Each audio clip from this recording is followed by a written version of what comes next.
오늘 본문은 예수님이 예루살렘을 입성하시는 내용입니다.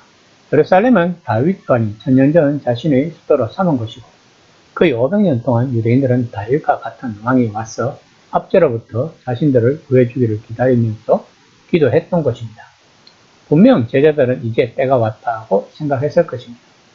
마태는 이미 야고보와 요한과 그들의 어머니를 통해서 이 당시 이스라엘 백성들이 예수님을 어떻게 생각하고 있었는지에 대해서 앞장에서 설명하고 있었습니다. 그들은 예수님이 자기들이 바라는 왕이 되실 것이라고 생각하고 있었던 것입니다.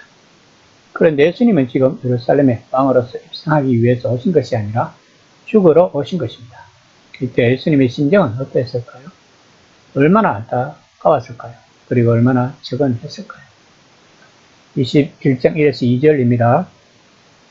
그들이 예루살렘에 가까이 가서 감난산 벳파게에 이르렀을 때에 예수께서 두 제자를 보내시며 이르시되 너희는 맞은편 마을로 가라. 그리하면 곧 매인 나귀와 나귀 새끼가 함께 있는 것을 보리니 풀어 내게로 끌고 오라. 드디어 예수님의 생의 마지막 주간에 들어서게 됩니다. 마태복음의 3분의 1이 이 한 주 안에 일어난 일을 다루고 있습니다. 때는 6월절이고 이 절기에는 예루살렘 주변 30km 안에 있는 성인 남자는 이 절기에 참여해야만 했다고 합니다. 나귀는 팔레스타인 지방에서 짐을 나를 때 이용하던 가장 흔한 짐승이었습니다.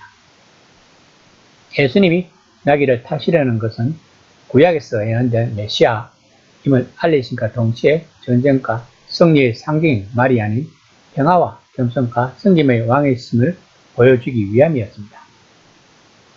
제자들이 예수님께서 명하신 대로 합니다. 21장 7에서 8절입니다. 나귀와 나귀 새끼를 끌고 와서 자기들의 겉옷을 그 위에 얹으며 예수께서 그 위에 타시니 무리의 대다수는 그들의 겉옷을 길에 펴고 다른 이들은 나뭇가지를 베어 길에 펴고 예수님 주변에 모이던 무리는 아마도 겉옷이 하나뿐인 이들이었을 것입니다. 그 당시 겉옷은 일교차가 큰 팔레스타인 지방에서는 밤에 입을 대용으로도 사용했을 만큼 국민들에게는 매우 중요한 옷이었다고 합니다. 즉 그들은 자신들에게 가장 중요한 것을 내어준 것이었습니다. 또한 구약 성경에서는 과거 이스라엘의 어떤 유명한 왕이 이미 왕이 있음에도 불구하고 왕으로 선포되었을 때 그의 추종자들이 충성의 표시로 자신의 겉옷을 그의 발 아래 깔았다는 사실을 기억해내었을 것입니다.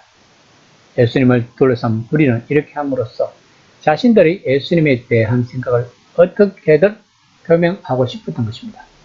그들은 또한 나무에서 잘라낸 가지를 흔들며 예수님을 위해 축가 행렬을 만들었습니다. 이 행위 또한 왕과 관련이 되어 있습니다. 약 200년 전에 유다 마카비가 시리아 왕 안티오코스 4세 에피파네스를 이기고 예루살렘으로 입성할 때 예루살렘 주민들은 종려 나무 가지를 흔들면서 마카비를 환영했던 것입니다. 그렇게 입성한 마카비는 하스몬 왕조를 탄생시켰고 이후 약 100년간 이스라엘을 다스렸던 것입니다.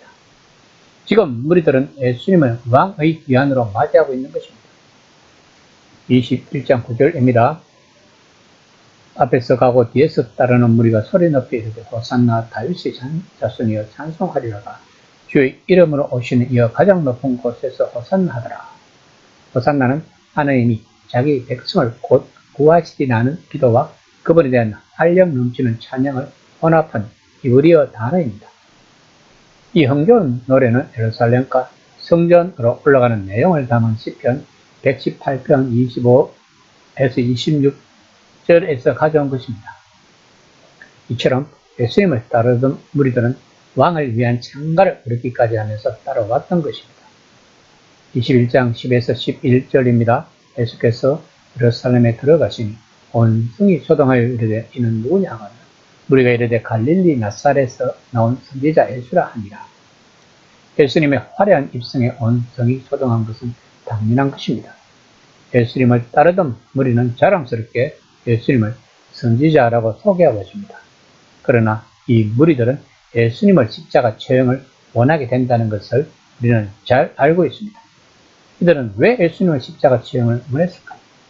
만약에 무리들이 예수님의 십자가 처형을 원하지 않았다면 사내들인 공의회에서는 절대로 예수님을 처형하지 못했을 것입니다.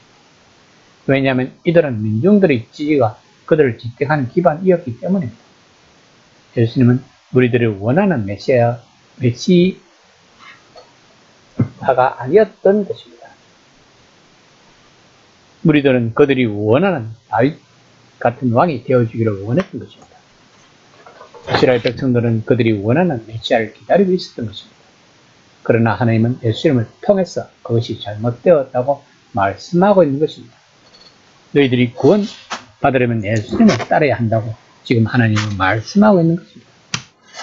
그러면 유대인들의 하나님에 대한 열심이 잘못되었다는 말인가요? 바울 또한 하나님 나라에 대한 열심 때문에 많은 예수 추종자들을 압제했다는 것을 우리는 잘 알고 있습니다. 그러나 다메섹 도상에서 예수님을 만난 후 예수님이 메시아였다는 것을 알고 난 후 이방인에게 복음을 전하기 시작한 것입니다. 다시 말하면 하나님에 대한 열심의 방향을 틀었던 것입니다. 바울의 한 행위가 바로 해결인 것입니다.